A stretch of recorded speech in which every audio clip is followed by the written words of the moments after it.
When a man loses alignment with God, he does not become neutral, he begins to drift. And that drift is dangerous because it is rarely loud in the beginning. It starts quietly, a little compromise, a little prayerlessness, a little distance, a little more trust in self than in God. But over time, that little drift becomes moral confusion, spiritual emptiness, relational instability, and eventually destruction. When meaning disappears, men replace it with power or pleasure. That is the story of our generation. We removed God from our systems, our homes, our thinking, our idea of manhood, and we are shocked by the darkness that followed. But man was never created to function outside God. There is a God-shaped space in the soul of every man. And when God does not fill that space, men start filling it with money, women, conquest, status, and even addiction. But none of these things can hold a man together.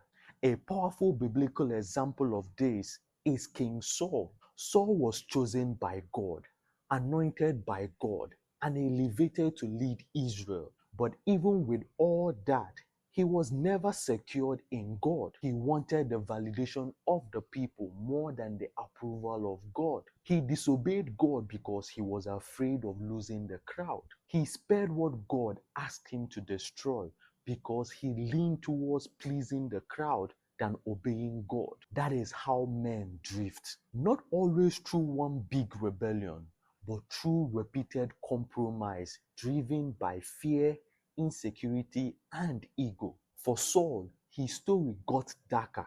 Scripture says, the Spirit of the Lord departed from Saul, and an evil spirit tormented him. From that point on, Saul became unstable. He was paranoid, desperate, violent. He tried to kill David. He murdered priests. He even turned to witchcraft. Why? Because when God is removed from the center of a man, he does not become free. He becomes unstable. Men are especially vulnerable to power and pleasure. This is why God is not optional for us. God to a man is what a rudder is to a ship. Without a rudder, the ship still moves. It still looks impressive, but it has lost direction. It can drift beautifully, but still be headed to destruction. That is many men today. Successful on the outside, empty on the inside. Busy, influential, productive, but spiritually detached. A branch does not look dead the moment it is disconnected. For a while, it still looks normal, but death has begun. That is what happens when a man disconnects from God. The title may remain, the role may remain, the image may remain, but inwardly something is dying. And in that emptiness, men drift into vices. We live in a world constantly trying to redefine masculinity. But if the standard is not God, then the standard becomes culture,